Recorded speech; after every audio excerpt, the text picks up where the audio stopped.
Government की budget में कुल टैक्स जो लगती है वो 5 लाख करोड़ से कम है। और आप देख रहे हैं कि आज हर डील में इतनी बड़ी नुकसान हो रही है कि हम यदि इस सारे साधन को हम नीलाम करते तो टैक्स की जरूरत भी नहीं होती। सिर्फ टैक्स की नहीं होती, सब्सिडी में भी कोई समस्या नहीं होती, परियोजना बनाने में भी कोई समस्या नहीं होती। यूपीए सरकार, मैं कह सकता हूं कि आज दुनिया के सबसे भ्रष्ट सरकार है। और जितना यहां घोटाला हुआ है उससे कई यूपीए के नेतागण बहुत समृद्धशाली हो गए, अमीर हो गए। टारगेट सब प्रधानमंत्री मनमोहन सिंह को कर रहे हैं। मुझे इस पर कोई आपत्ति नहीं है, लेकिन मनमोहन सिंह को अकेला प्रधानमंत्री होने के कारण उसको टारगेट करना, ये मैं सहमत नहीं हूं। मनमोहन सिंह के ऊपर एक और बड़ी अधिकारी हैं, उनका नाम है सोनिया गांधी। और इसीलिए मनमोहन सिंह और सोनिया गांधी दोनों को इस्तीफा देकर जाना चाहिए। सोनिया गांधी को नेशनल एडवाइजरी काउंसिल एनएसी में मंत्री पद मिली है। वो सरकारी नौकर है, जैसे प्रधानमंत्री भी हैं। तो इसीलिए मैं कहता हूं कि मनमोहन सिंह को निशाना बनाना आसान है, वो जवाब दे नहीं सकता, वो तो वैसे ही चुप बैठे रहता है। निशाना बनाना चाहिए सोनिया गांधी को, क्योंकि असली ताकत उसी की है। और मैं जानता हूं कि दोनों में, कोयले में भी, स्पेक्ट्रम में उन्होंने चिट्ठी लिखी थी राजा को कि तुम नीलाम करो। राजा ने बात को ठुकरा दी। किस हिम्मत पर? कि सोनिया गांधी ने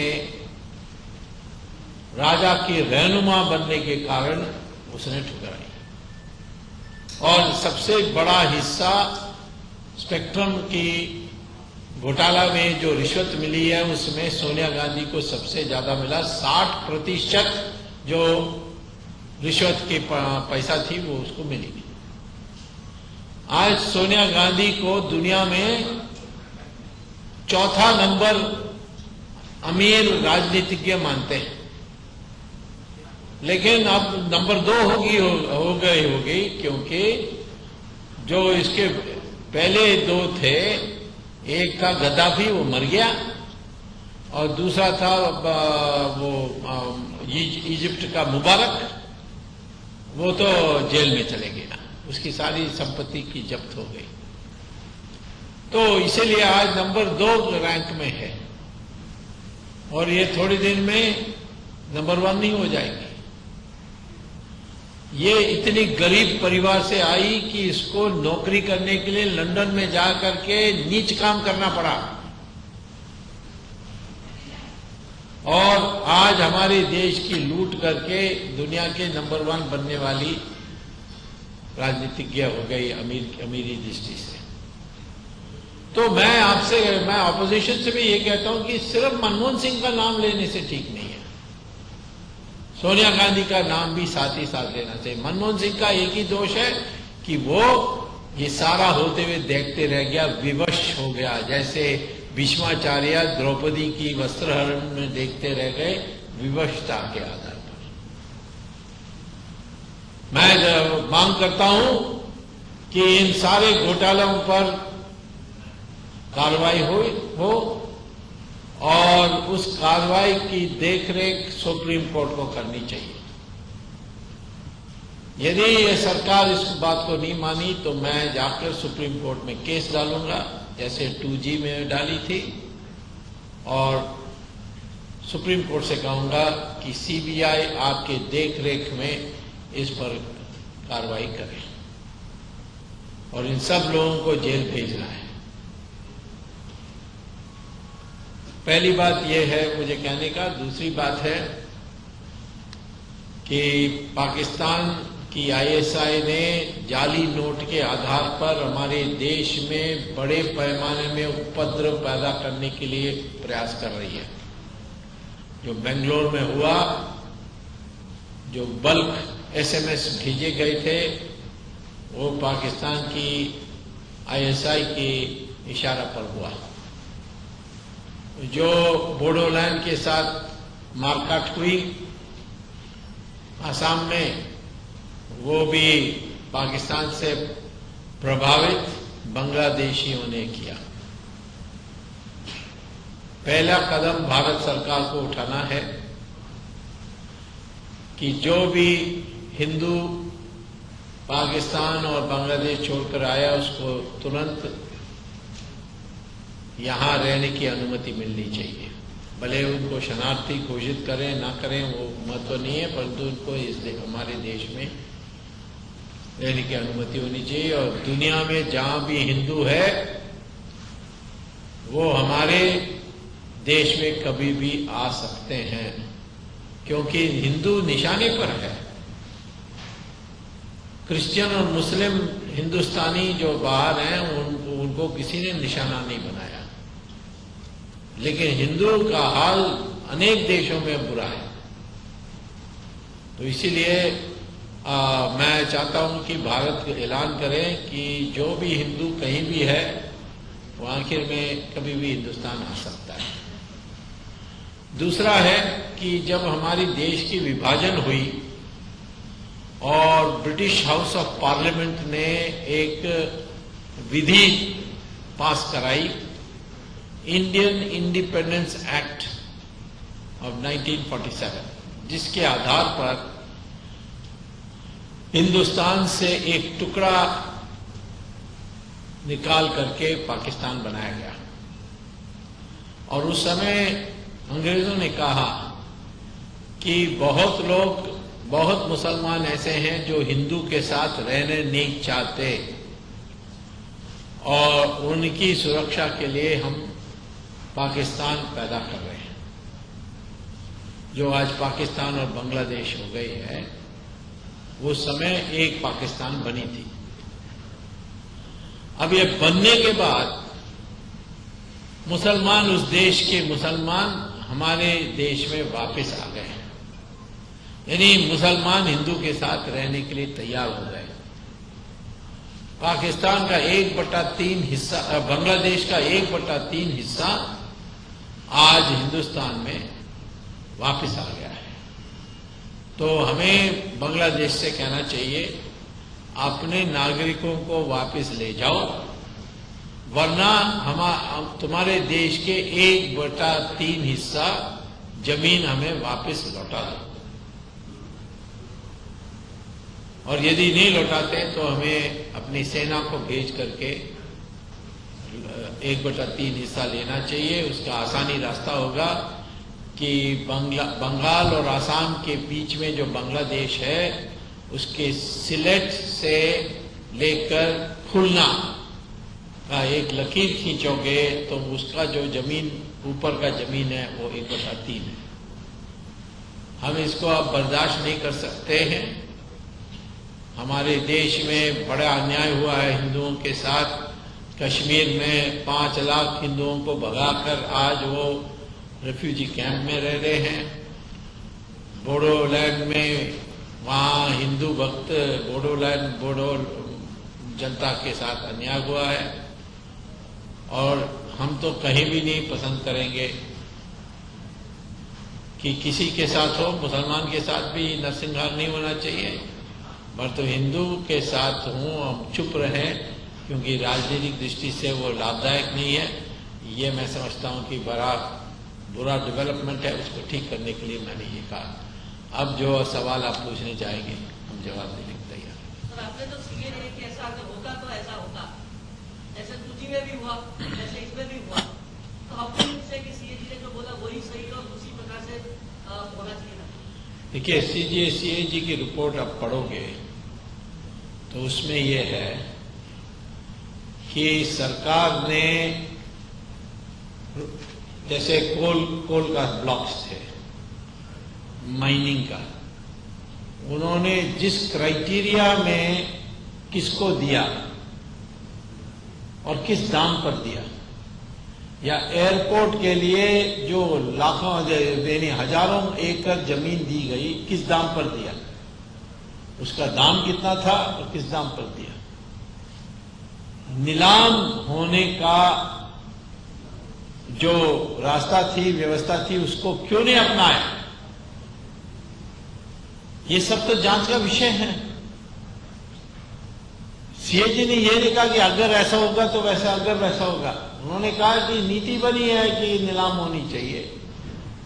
आप सरकारी प्रॉपर्टी जो एक प्रकार से पब्लिक की ट्रस्ट में है, उसको आपने प्राइवेट पार्टी को कमर्शियल काम के लिए, व्यापारिक कारण से आपने दी, तो क्यों नहीं आपने मार्केट प्राइस में नहीं दिया?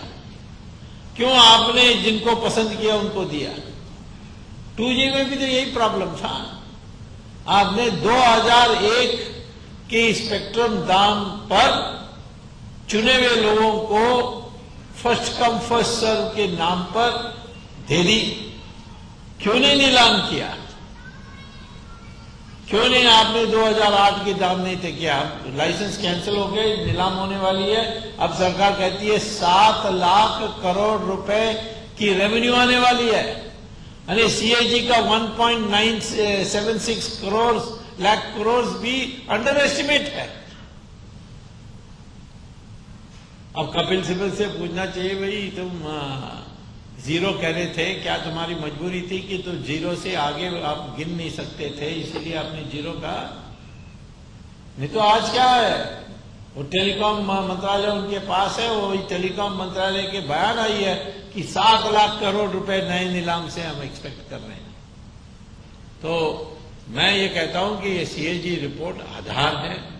सीएजी रिपोर्ट निर्णय के, मैं नहीं कह रहा हूं, मैं तो कहता हूं उसमें जो आंकड़े हैं, जो तथ्य हैं, उसको लेकर केस बनाएंगे, जैसे हमने 2G में बनाया। 2G सीएजी पर बनी है। 2G में हमने जो तथ्य और आधार है उसको लेकर के हमने कोर्ट में अपना तर्क पेश की थी। लेकिन क्या हुआ 2G में? बाद में तो न्याय तंत्र में भी प्रश्न उठे। 2G के जो भी आरोपी है वो तो अभी जमीन पर छूट गए। आपकी मुझे लगता है बहुत साल अफ्रीका में रहे हैं हम। लोकतंत्र, मैं बता रहा हूं आपको, लोकतंत्र में है कि चार्जेस फ्रेम होने के बाद सबको बेल देना है। बेल हो गई, अब उसको छूट गए कहते हैं, तो इसके माने आपको लोकतंत्र विधि व्यवस्था पता नहीं है। तुम अफ्रीका में रहे होंगे, कई गुजराती आते हैं, युगांडा, ईदी अमीन के राज से आते हैं। ये आप आरोप लगा रहे हैं या आपके सामना कर रहे हैं? आप कह रहे हैं, मैं बता रहा हूं कि आपका समझ गलत है। आप जाकर दोबारा ट्रेनिंग लीजिए थोड़ा, मतलब संविधान पढ़िए, क्रिमिनल प्रोसीजर कोड पढ़िए। चार्जेस फ्रेम होने के बाद किसी को जेल में नहीं रखना है, वो बेल में है। और अब ट्रायल चल रही है, दिसंबर एंड से ये सब वापस अंदर जाएंगे।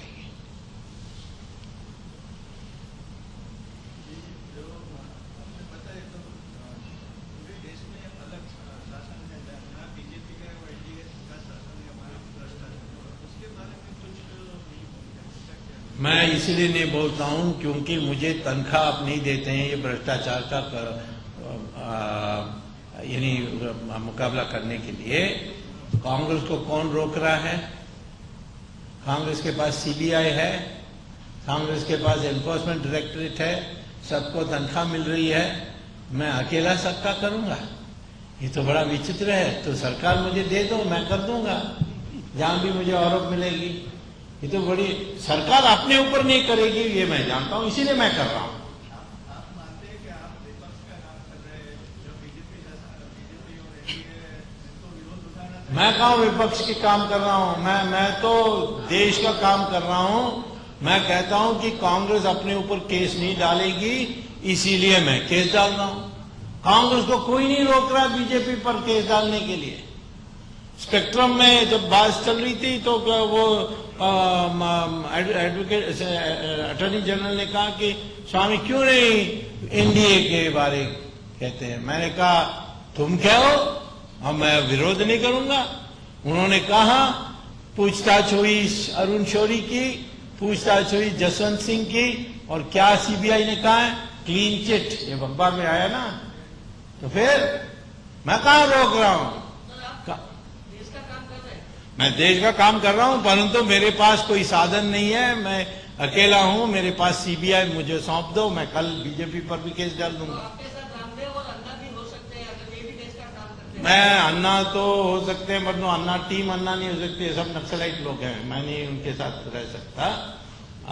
मैं देशभक्तों के साथ ही रह सकता हूं, और रामदेव हमारे साथ है और शुरू से है। मेरी अप्रोच दूसरा है कि आज के कानून व्यवस्था में ही हम कार्य कर सकते हैं।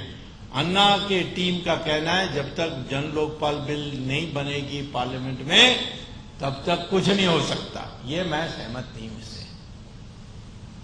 ब्लैक मनी कब वापस आ सकता है? सरकार होगी या आज की सरकार मुझसे सलाह मांगेगी, मैं कहूंगा अध्यादेश निकालो कि जो भी हिंदुस्तानी के अकाउंट्स हैं विदेशों में, इन देशों में जहां सीक्रेट बैंकिंग होती है, जैसे स्विट्जरलैंड है, केमन आइलैंड है, मकाओ है, ऐसे इन देशों में जिस भी भारतीय के अकाउंट हैं वो राष्ट्रीयकृत अकाउंट हो गए हैं, उन्हें उसकी राष्ट्रीयकरण कर रहे हैं, नेशनलाइज कर रहे हैं। और यदि कोई सिद्ध कर दे कि हम जायज रूप से विधि अनुसार बैंक अकाउंट खोली है, जो पैसा जमा की है वो भी हमारी यानी कमाई हुई तनख्वाह से है या हमारी कमाई हुई पैसे से है, उस अकाउंट को वापस कर देंगे, बाकी को नहीं करेंगे। ऐसा होगा तो कल आपको सारा काला धन मिल जाएगा। कितना मिलेगा? 70 लाख करोड़ रुपए। बजट में टैक्स कितना है? 5 लाख करोड़ रुपए। 14 साल के लिए टैक्स माफ। Yes sir. Are you a pressman? हाँ, गॉन। अब नेता लगते हैं इसलिए मैंने। Yes yes, more responsible, at least equally responsible. Yes. No, done.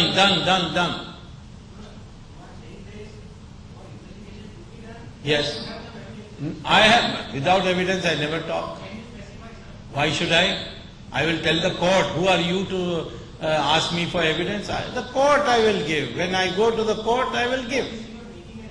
I am making an allegation, you can ignore it.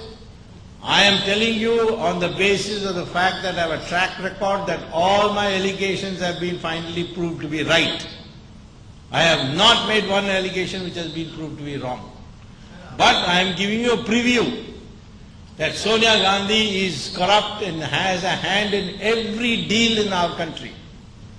And she has got 1 lakh crore rupees, equivalent of 1 lakh crore rupees, that is about $20 billion in foreign bank accounts. Sir आपने चिदम्बरम पर allegation लगाए तो उनको तो finance minister बना दिया आपने। वो होम मिनिस्ट्री से तो हटा दिया ना। आप फाइनेंस मिनिस्ट्री बने, वो तो सारा चोर की जमात है ये आज की कैबिनेट, तो उसमें कौन सी बड़ी बात है कोई फाइनेंस मिनिस्टर बने, कोई ऑयल मिनिस्टर बने। उसका तो अभी सुप्रीम कोर्ट में ऑर्डर्स रिजर्व्ड हैं, आने दीजिए ऑर्डर्स। अब तो उसके चार चार्जेस हो गए हैं। एक तो उराना 2G, जिसमें ट्रायल कोर्ट की जज को गैर समझ के कारण वो छूट गया, माने उसने मान लिया कि राजा और चिदम्बरम ने, मैंने सिद्ध कर दी है कि दोनों ने मिलकर फैसला किया था। उसने ये कहा कि परंतु मैंने ये सिद्ध नहीं किया कि उसकी आपराधिक मंशा से किया। अब मर्डर में आपराधिक मंशा की आवश्यकता होती है, बलात्कार में हो सकती है, परंतु करप्शन एक्ट में कोई आपराधिक मंशा का सवाल ही नहीं है। और एक हाईकोर्ट का जजमेंट भी है।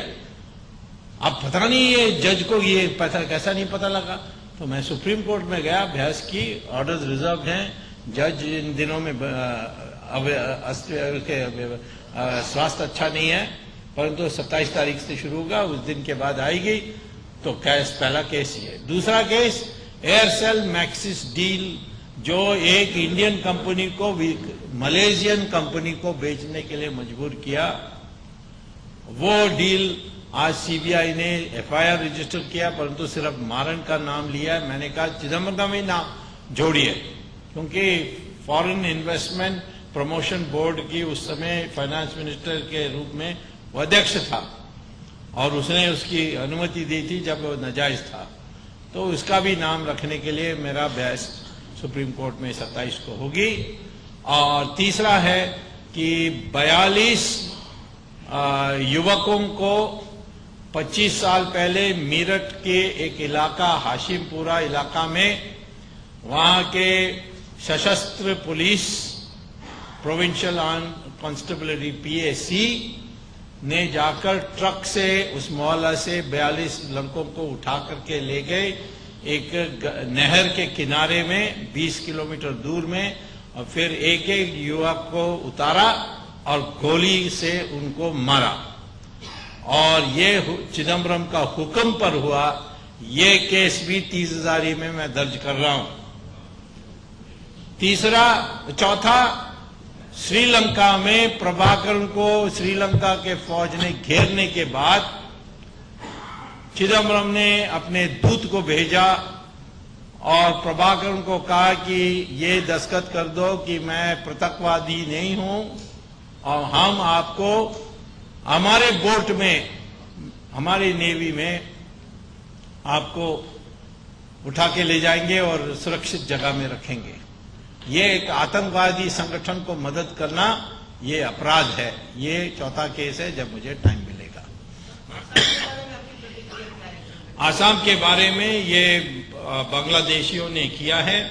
पाकिस्तान के आईएसआई की दी हुई जाली नोट के आधार पर हमारे रुपए अधिकांश यानी 30% हमारी जो आज करेंसी है देश में सर्कुलेशन में, वो पाकिस्तान में छपी हुई है और वो उसके आधार पर है। देश में अराजकता फैलाने की इनकी इरादा है। जंग के मैदान में पाकिस्तान कभी जीत नहीं सकती, तो इसी तरीके से वो हमारे देश को कमजोर करनी चाहती है। बांग्लादेश को कहना चाहिए तुम्हारे बांग्लादेशियों को वापस ले जाओ, वरना जितना उसके अनुपात में जमीन है वो वापस हमें लौटा दो। Yes,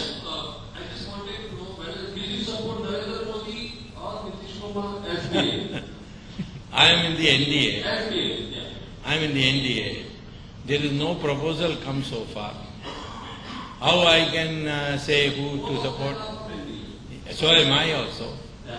So the question is, how can I say now, unless it becomes a part of the agenda item?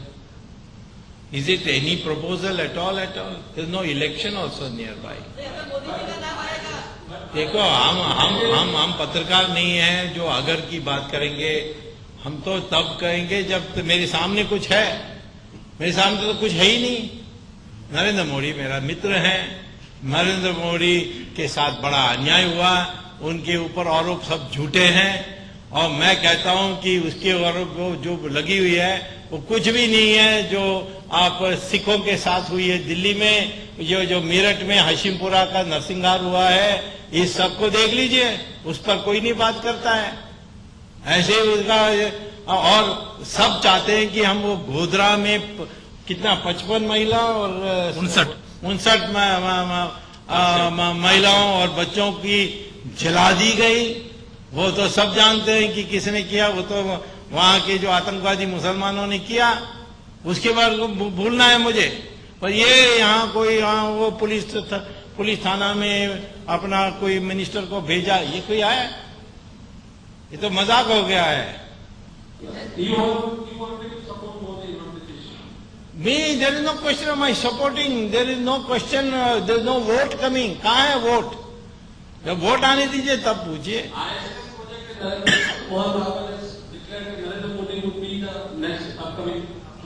किसने कहा? मुझे तो नहीं कहा। अब आप अखबार में क्या छापते हैं मुझे कोई हिसाब ही नहीं है। कल मुझे किसी ने अखबार वालों ने पूछा कि अडवाणी ने कहा है कि next prime minister will be neither from BJP nor from you Congress.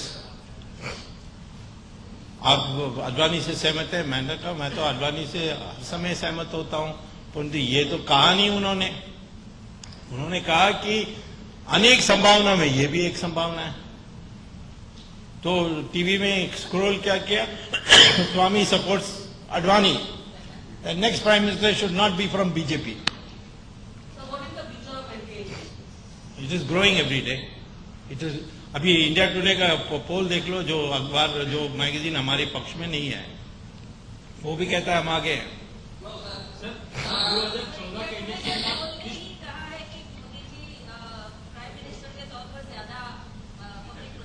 हाँ, वो कहाँ है? तो मैं तो वही कह रहा हूँ ना, आप उनको देख लीजिए। वो इंडिया टुडे के पोल में मोदी आगे हैं, उसमें से प्राइम मिनिस्टर बन सकते हैं तो बहुत अच्छा, परंतु प्राइम मिनिस्टर तो जिसके पास ज्यादा एमपीज हैं वो बनेंगे, इंडिया टुडे के आधार पर नहीं बनेंगे। सर 2014 में किसकी सरकार आएगी? 2013 में ही इलेक्शन हो जाए तो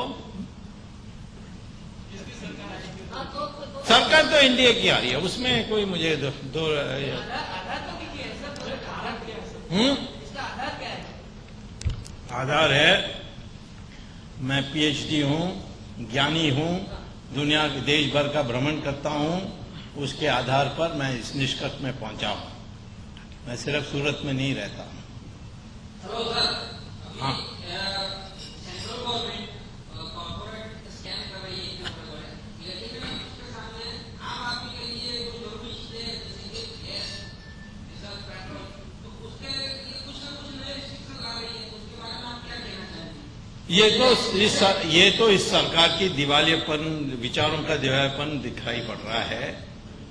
मैं आपको बता रहा हूं कि पहले जो एग्रीकल्चर कमोडिटीज में जो दाम बढ़ रही है, ऊपर जाती है नीचे आती है, ऊपर जाती है, ये सब काला धन के कारण है।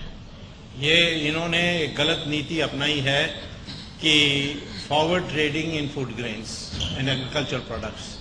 तो ये थोक बाजार में जाकर काला धन दे करके ले लेते हैं और कोल्ड स्टोरेज में रख देते हैं और आर्टिफिशियल शॉर्टेज पैदा करके दाम बढ़ जाती है, फिर वो बेचते हैं। यही वो पार्टिसिपेटरी नोट्स के जरिए वो स्टॉक मार्केट में भी कर रहे हैं, उनको ऊपर नीचे। ये सारा काला धन का सवाल है और मैं समझता हूं कि काला धन हट जाए तो ये हमारी इकोनॉमी बढ़ जाएगी, स्थिर हो जाएगी और पूंजी भी बढ़ जाएगी, तो इसीलिए ग्रोथ रेट भी बढ़ जाएगी।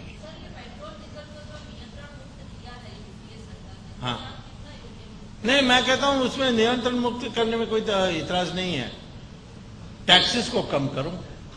आज जो आपका पेट्रोल का दाम क्या है, 70 है, 72 या 2072, उसमें टैक्स कितना है? 40। कुछ गुजरात अकेला करेंगे तो फिर उसके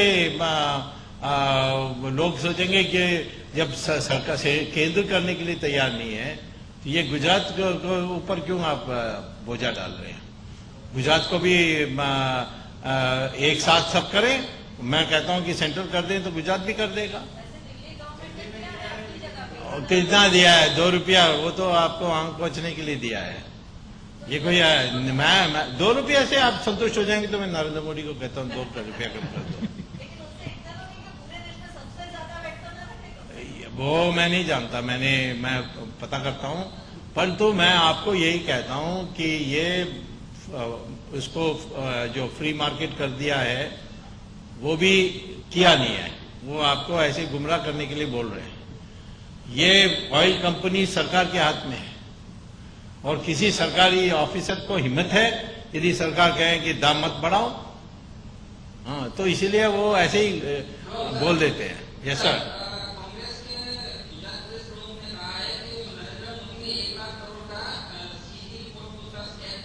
अच्छा,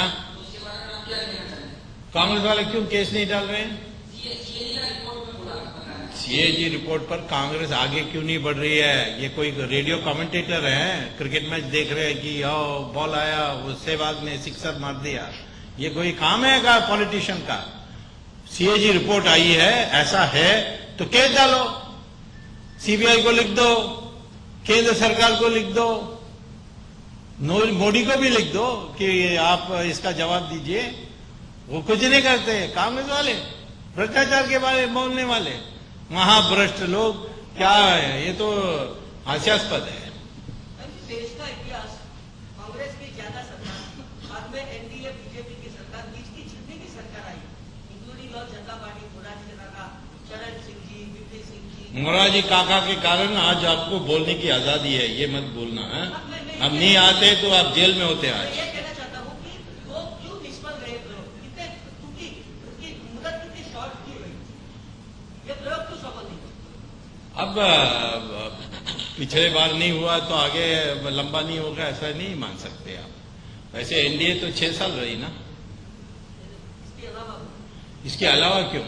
ये तो जैसे अवधि बढ़ेगी वैसे लंबा होते जाएगी। अब अगले एनडीए सरकार 30 साल रहेगी।